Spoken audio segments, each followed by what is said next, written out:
اس مہینے کی برکتوں کو سمیٹ لے۔ اللہ کے محبوب علیہ السلام نے ارشاد فرمایا کہ جب ماہ صیام آتا ہے فتحت ابواب الجنہ، تو جنت کے 8 دروازے کھول دیے جاتے ہیں۔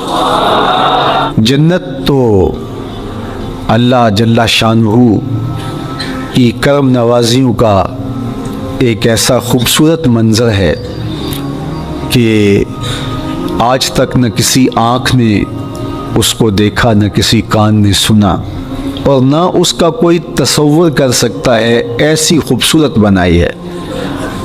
وہاں کی ہوائیں جب چلتی ہیں تو گرد نہیں اڑتا، کستوری اڑتی ہے۔ وہاں دودھ کی، شہد کی، مائع معین، کوثر، سلسبیل کی نہریں بہتی ہیں، موتی زمرد کے محلات بنے ہوئے ہیں۔ وہ خوبصورت محل اور وہ خوبصورت جنت کا ماحول، لیکن اس کے باوجود اس خوبصورت جنت کو، مرصع جنت کو، نظیف ترین بقعۂ رحمت کو 11 ماہ تک رنگ و روغن کیا جاتا ہے رمضان المبارک کے استقبال کے لیے۔ اور جب یہ مہینہ آتا ہے تو اس کے دروازے کھول دیے جاتے ہیں، اور جنت کے 8 دروازوں میں سے ایک دروازے کا نام باب الریان رکھا گیا ہے، جو صرف روزہ داروں کے اعزاز و تکریم کے لیے ہے۔ روزہ دار اس دروازے سے گزر کے جنت جاتے ہیں۔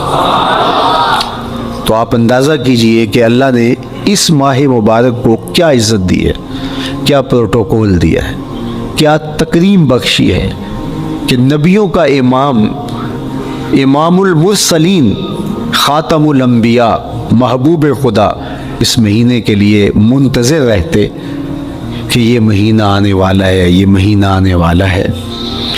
حضرت سیدنا سلمان فارسی رضی اللہ تعالی عنہ فرماتے ہیں کہ شعبان کی آخری تاریخ کو حضور نے ایک خطبہ ارشاد کیا۔ بعض علماء نے کہا کہ یہ شعبان کا آخری جمعہ تھا، یا ہو سکتا ہے کہ آخری جمعہ 29 شعبان کو ہی ہو۔ تو رمضان المبارک سے قبل حضور نے یہ خطبہ ارشاد کیا، جو مختلف کتب احادیث میں موجود ہے۔ یا ایھا الناس، اے لوگو، قد اظلکم شہر عظیم، اللہ نے تمہارے اوپر ایک بہت پاکیزہ، پر نور، عالی مرتبت مہینہ سایہ فگن کر دیا ہے۔ شہر فیہ لیلۃ خیر من الف شہر، اس مہینے میں ایک ایسی رات ہے جو 1000 مہینے سے بہتر ہے۔ جعل اللہ صیامہ فریدہ و قیام لیلۃ تطوع، اس مہینے کے دن کے روزے فرض قرار دیے گئے اور راتوں کا قیام نفل بنایا گیا۔ تراویح کی صورت کے اندر راتوں کے قیام کا ماحول پیدا ہوتا ہے، صلاۃ اللیل پڑھی جاتی ہے، نوافل پڑھے جاتے ہیں کثرت کے ساتھ۔ یہ اس مہینے کی شانیں ہیں، یہ اس مہینے کی رونقیں ہیں۔ اس مہینے میں اللہ تعالیٰ نے خاص کرم نوازیاں عطا کی ہیں اہل ایمان کو۔ وَمَن تَقَرَّبَ فِيهِ بِخَصْلَةٍ مِّنَ الْخَيْرِ كَانَ كَمَنْ أَدَّى فَرِيضَةً فِيمَا سَوَاهُ، ایک نفل کا ثواب ایک فرض کے برابر اس مہینے میں کر دیا جاتا ہے۔ وَمَنْ أَدَّى فَرِيضَةً كَانَ كَمَنْ أَدَّى 70 فَرِيضَةً فِيمَا سَوَاهُ، اور اگر کوئی ایک فرض ادا کرتا ہے تو اس کو 70 فرائض کا ثواب ملتا ہے۔ اس قدر نیکیوں کا اجر بڑھا دیا جاتا ہے، ان کی قیمت بڑھا دی جاتی ہے اس مہینے میں۔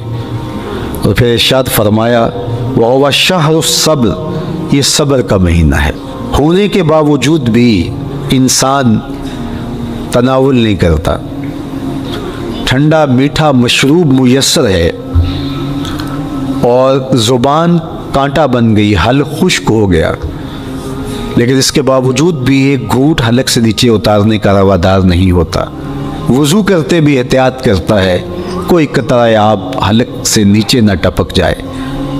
تو یہ صبر سکھاتا ہے، جب ہو بھی تو انسان اس سے گریز کرے، تو جب ہوگا نہیں تو پھر انسان صبر کا عادی بن جاتا ہے، تو یہ صبر کی عادت ڈالتا ہے۔ یہ شہر الصبر ہے۔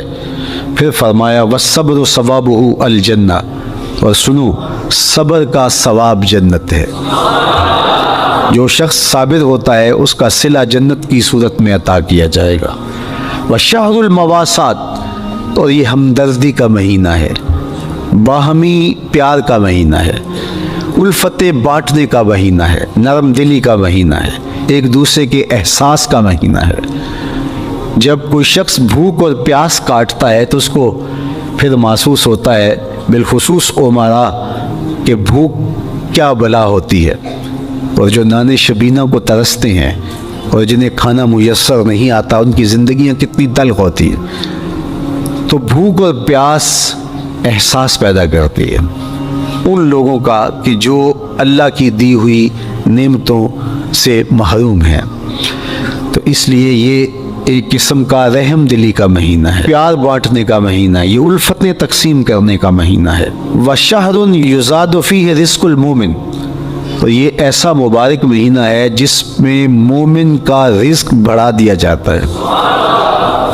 روزہ کھانا بچانے کے لیے یہ اخراجات کم کرنے کے لیے نہیں ہے، بلکہ اس میں آپ کا رزق اور بڑھ جاتا ہے. ایسی ایسی نعمتیں کھانے کو ان لوگوں کو بھی نصیب ہو جاتی ہیں عام دنوں میں جو ان کا مقصود نہیں ہوتی. دسترخوان لگتے ہیں، افطاریاں ہوتی ہیں، سحری کے لمحات ہوتے ہیں. کوئی کسی کو ویسے کھانا کھلائے تو اس دسترخوان پہ کھانے کے لیے آنا اس کا اور رنگ ہوتا ہے. لیکن افطار کا دسترخوان جب بچھتا ہے اور لوگ جب اس کے اوپر آتے ہیں، امیر بھی آتے ہیں، غریب بھی آتے ہیں، تو اللہ کی دی ہوئی نعمتیں جو دسترخوان پہ پڑی ہوتی ہیں ان کو اٹھاتے ہیں، کام و دہن کی تسکین کا سامان کرتے ہیں. عزت نفس بھی مجروح نہیں ہوتی اور طرح طرح کی نعمتیں کھانا بھی دستیاب ہو جاتی ہیں. تو یہ ایک مہینہ ہے مواسات کا، اس میں رزق بڑھ جاتا ہے. غرباء تک بھی اللہ کی نعمتیں وہ پہنچتی ہیں جو عام دنوں میں ان کو میسر نہیں ہوتی، اور امراء بھی نعمتوں کا لطف لیتے ہیں، نعمتوں کا مزہ انہیں آتا ہے، اس لیے کہ بھوک کاٹنے کے بعد جب ان کو نعمت میسر آتی ہے تو پھر انہیں احساس ہوتا ہے. جو شخص ہر وقت سیراب رہتا ہے تو اس کو کیا پتا کہ شدید بھوک کے بعد کھانے کا لطف کیا ہوتا ہے. سخت پیاس کے بعد میٹھا اور ٹھنڈا مشروب جب رگوں کو تر کرتے ہوئے معدے تک پہنچتا ہے تو اس کی تراوت، اس کی ٹھنڈک، اس کی لذت، اس کا کیف و سرور، اس کی عذوبت کس طرح راحت بخشتی ہے. اسی لیے میرے اور آپ کے آقا و مولا نے ایک دوسرے مقام پہ ارشاد فرمایا، لِلصَّائِمِ فرحتان، فرحتن عند فطرہ و فرحتن عند لقاء ربہ. روزے دار کے لیے دو خوشیاں ہیں. ایک خوشی اسے تب ملتی ہے جب وہ روزہ افطار کرتا ہے، وہ لمحے مسرتوں کے ہوتے ہیں، ایک روحانی احساس ہوتا ہے. اتنا لمبا دن، اتنا سخت دن، گرمی کی شدت، مالک تیرا شکر ہے لمحہ اختتام پہنچا اور یہ اتنا لمبا دن تیرے حکم کی تعمیل کرتے ہوئے بسر ہو گیا. ایک تو روزہ کھولتے ہوئے وہ ایک سرشاری ہوتی ہے، وہ ایک لذت ہوتی ہے، روحانی تسکین ہوتی ہے. آج کل وہ افطار کے دسترخوان لگتے ہیں تو جس طرح ہمارے سارے معاملات جو ہیں وہ ملوث ہو گئے ہیں ریا سے، تصنع سے، اس طرح افطار بھی ایک فیشن کے طور پہ فروغ پا رہی ہے. تو اس میں امراء کو اور شخصیات کو بلایا جاتا ہے اور ایسے لوگ کثرت کے ساتھ ہوتے ہیں جن کا روزہ بھی نہیں ہوتا. تو پھر ظاہر ہے رسماً تو اتنی دیر تک وہ کچھ نہیں اٹھا سکتے جب تک اذان کی آواز نہیں آتی، افطار کے لمحے نہیں آتے. تو اس وقت جو روزہ دار ہوتا ہے جب وہ مشروب لے رہا ہوتا ہے، جب وہ کوئی لقمہ اتار رہا ہوتا ہے، تو اس کی جو فرحت ہوتی ہے، اور جس نے روزہ نہیں رکھا اور وہ بھی افطار کے دسترخوان پہ بیٹھا ہے، تو کیا اس کو کوئی روحانی حظ، کوئی سرور، افطار کے لمحوں کا کوئی لطف مل سکتا ہے؟ وہ بیچارہ کتنا بے چین ہوتا ہوگا کہ یہ شخص ہے کمزور ہے، سارا دن مزدوری کر کے آیا ہے اور اس کا بھی تو سارا دن گزر گیا بھوک اور پیاس سے، اور میں صحت مند ہوں اور سارا دن ٹھنڈے ماحول میں رہا ہوں اور مجھے توفیق نہیں ملی. تو وہ گھونٹ کتنے مشکل اس کے لیے ہوتے ہوں گے. اور روزہ دار کے لیے کس قدر وہ آسودہ بخش لمحے ہوتے ہیں کہ جب اس کو یہ مسرت ہو رہی ہوتی ہے کہ مالک تیرا شکر، گرم موسم، زباں کانٹا، حلق خشک، اور تو نے تکمیل تک لمحے پہنچائے اور میرا دن خیریت سے گزر گیا، تو وہ اس کے لیے ایک خوشی کا لمحہ، روحانی مسرت کی کیفیت۔ اور دوسری کہ جب وہ ٹھنڈا اور میٹھا مشروب، سارے دن کی سوکھی ہوئی زبان اور خشک حلق، اور انسان کی جو ہے وہ رگیں بھی، انتڑیاں بھی خشک ہو چکی ہوتی ہیں، تو ٹھنڈا اور میٹھا مشروب جب انسان کے معدے کی طرف بڑھ رہا ہوتا ہے، زبان بولے نہ بولے، ایک ایک رواں اللہ کی حمد بول رہا ہوتا ہے، اور تشکر انسان کے رگ و ریشہ سے ادا ہو رہا ہوتا ہے، اور اس کی کیفیت، اس کی سرشاریاں، اس کی لذتیں وہ دیکھنے کی ہوتی ہیں۔ تو کہا للصائم فرحتان، روزے دار کو تو ایک فرحت اس وقت ملتی عند فطرہ ہی، جب وہ روزہ کھولتا ہے، روحانی فرحت بھی، جسمانی فرحت بھی۔ وفرحۃ عند لقاء ربہ، اور دوسری فرحت اور دوسری خوشی اسے تب ملے گی جب اس روزے کے صلے میں اللہ تعالیٰ اپنے رخ انور سے پردہ اٹھا دے گا اور روزہ دار کو اپنے دیدار کی دولت عطا کرے، تو وہ پھر منظر دیکھنے والا ہوگا، روزہ دار کی آنکھیں ٹھنڈی ہو جائیں گی۔ اصل افطار تو وہ ہوگی نا، اللہ اکبر، اصل تو شربت دیدار ملے گا جو روح کی پیاس بجھا دے گا، جو من کی بھوک مٹا دے گا۔ تو کہا للصائم فرحتان، فرحۃ عند فطرہ وفرحۃ عند لقاء ربہ، روزہ دار کے لیے دو خوشیاں ہیں، ایک خوشی وہ ہے جب اس کے جسم کی پیاس بجھتی ہے، اور ایک خوشی تب ملے گی جب روح کی بھوک مٹے گی، جب من کی پیاس بجھے گی، اور پھر وہ سرشاریوں کے عالم میں دیکھتا ہی چلا جائے گا، اور وہ سیراب ہی نہیں ہو پائے گا کہ میں ان دو آنکھوں سے دیکھ رہا ہوں، کاش کہ لو لو دے مڈ لک لک چشمہ، ایک کھولا تھے ایک کجا ہو۔ وہ اس آرزو میں ہوگا کہ میرا رواں رواں آنکھ بن جائے اور میں اس دیدار سے فیضیاب ہوتا چلا جاؤں۔ تو وہ کیا لمحے ہوں گے، وہ کیا گھڑیاں ہوں گی، وہ کیا ساعتیں ہوں گی، کوئی لفظ نہیں ہے جن لفظوں میں ان حقیقتوں کو بیان کیا جا سکے، اس لیے کہ وہ منظر ہی وراء الورا ہوگا۔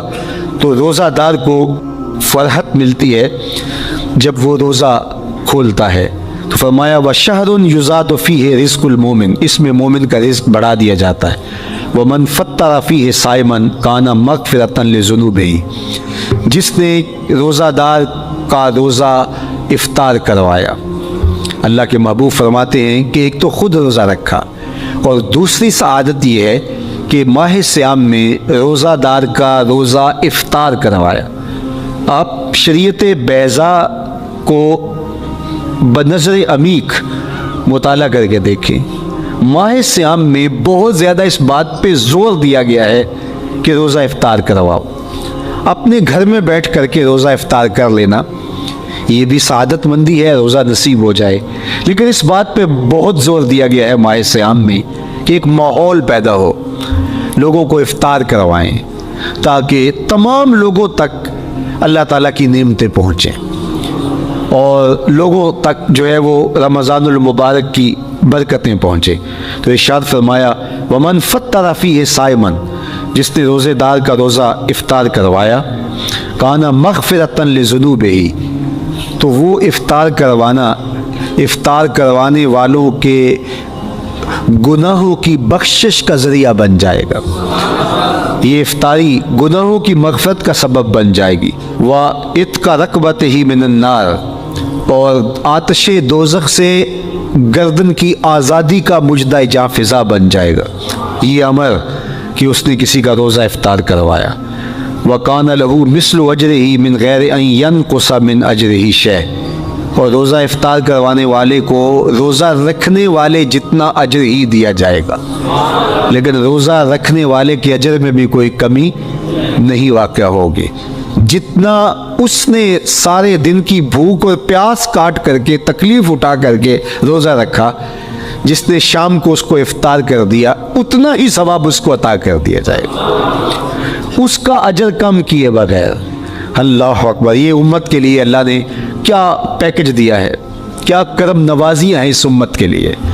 آقا کریم نے ارشاد فرمایا ایک شخص صبح سے لے کے ظہر تک مزدوری کرتا ہے اس کو 1 قیراط دیا جاتا ہے، اور ایک شخص ظہر سے لے کر عصر تک مزدوری کرتا ہے اس کو بھی 1 قیراط دیا جاتا ہے، اور ایک عصر سے لے کر مغرب تک مزدوری کرتا ہے اس کو 2 قیراط دیے جاتے ہیں۔ فرمایا پہلی مثال یہود کی ہے، دوسری مثال نصارہ کی ہے، اور تیسری مثال میری امت کی ہے۔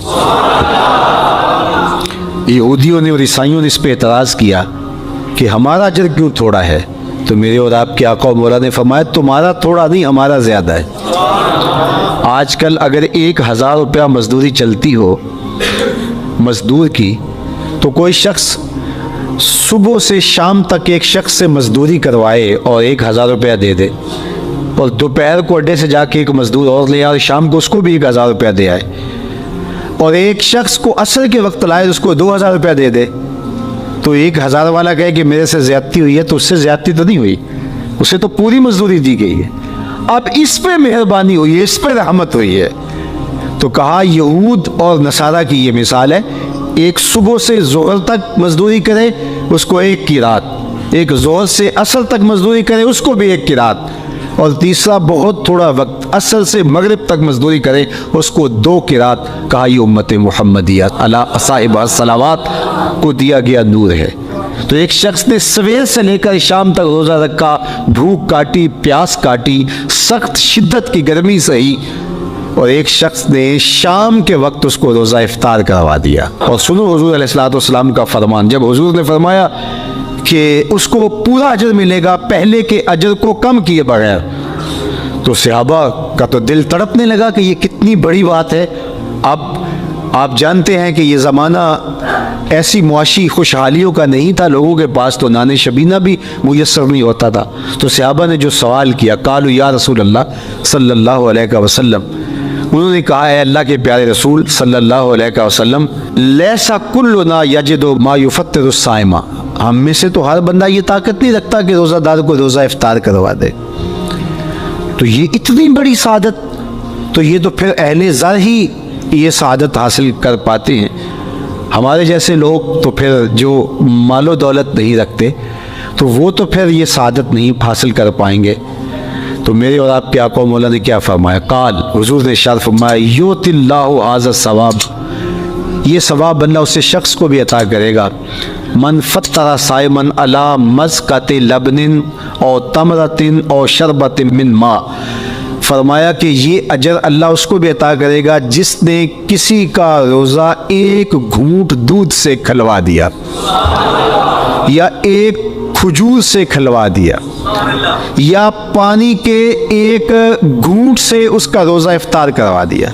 لازمی نہیں ہے کہ دسترخوان سجا ہو، انواع اقسام کے کھانے پڑے ہوں اور وہ افطاری ہی افطاری قرار پائے گی۔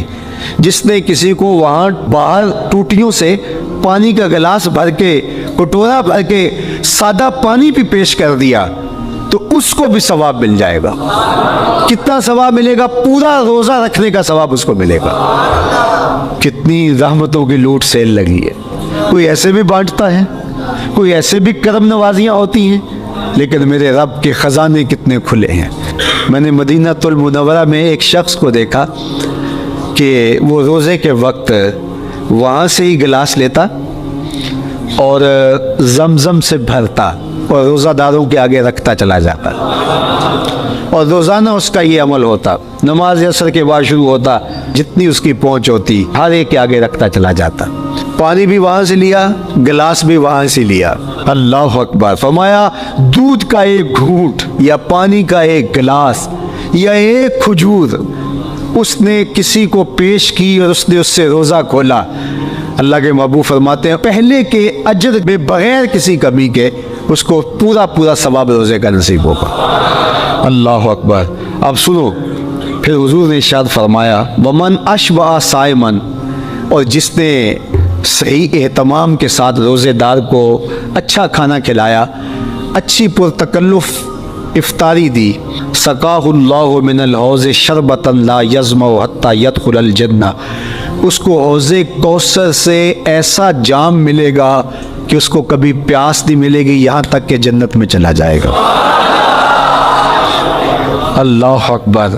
اس کو کوثر کے جام نصیب ہوں گے حشر کی گرمی میں۔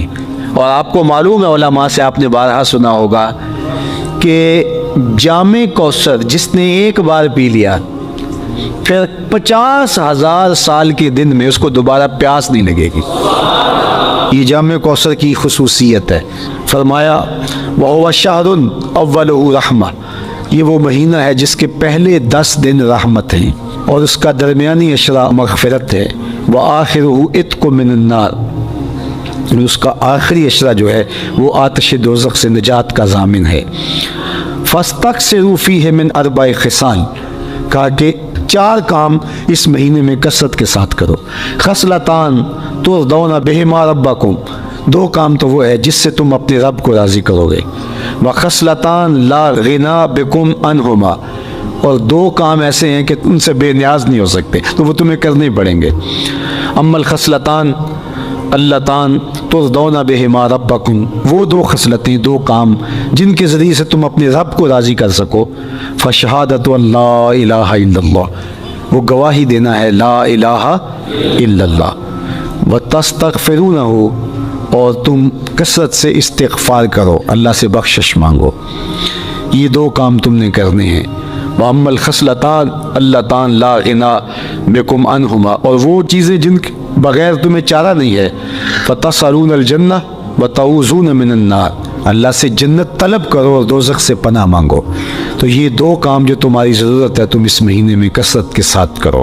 تو یہ مہینہ رحمتوں کی لوٹ سیل کا مہینہ ہے، یہ کرم نوازیوں کے امٹتے ہوئے دھارے ہیں، یہ سیل رحمت ہے جو کہ من کی سیرابی کا سبب اور ذریعہ ہے۔ خوش نصیب ہیں جو ماہ صیام کو خوبصورتی کے ساتھ بسر کرتے ہیں، اس کے آنے سے پہلے استقبال کرتے ہیں، گھروں میں صفائی کریں، اہتمام کریں، مساجد میں اہتمام کریں، تاکہ بچوں میں یہ شوق پیدا ہو کہ ماہ صیام آ رہا ہے۔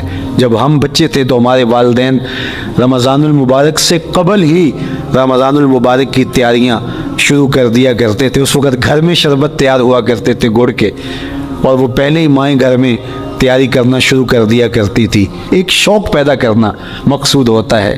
تو کچھ چیزیں ایسی ہیں کہ آرڈر لکھے اور 1 سیکنڈ میں گھر پہنچ جائے، لیکن کچھ چیزیں یہ جو ہے وہ تیار کرنی چاہیے، شوق پیدا ہو۔ گھروں کے اندر ماؤں کو چاہیے کہ افطاری کو اہتمام کے ساتھ تیار کریں تاکہ بچوں کو شوق پیدا ہو، اور یہ ایک ماحول پیدا ہو، قرآن مجید کی تلاوت کا ماحول پیدا ہو، جاگنے سونے کے جو ہے وہ شیڈول مرتب کیے جائیں، مساجد کی آبادی کا سامان کیا جائے،